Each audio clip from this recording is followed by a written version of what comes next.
તો આપણે આવી ગયા આઈસ્ક્રીમ ની સેવાના કેમ્પમાં અને પછી ઠેકવામાં બોલાવી નાખી બાકા જીકી. આગળનો વ્લોગ તમે ન જોયો તો જોતા આવજો.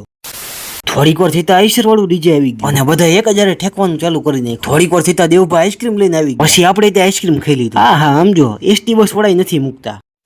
આઈસ્ક્રીમ પૂરો થવા આવ્યો પણ બધા શ્રદ્ધાળુઓ આયા જ કરે છે. નક્કી આ વખતે બધાને એક જ આંટી ભક્તિ ઉભરાણી લાગે છે. બધા મિત્રો કોમેન્ટમાં જય ચામુંડમાં લખી નાખજો હો પાછા. થોડીક વાર થતા બીજું ડીજે આવી ગયું અને આ ડીજે તો તાકાતથી વાગતું હતું.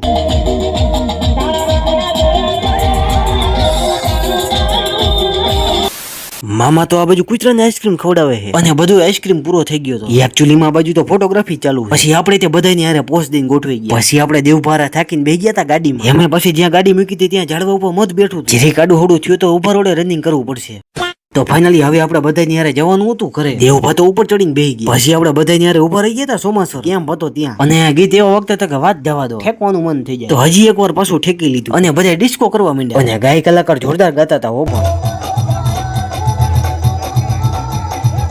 અને મને તો હરખીનું તાન ચડી ગયું એટલે ઠેકડા મારવા માંડ્યો.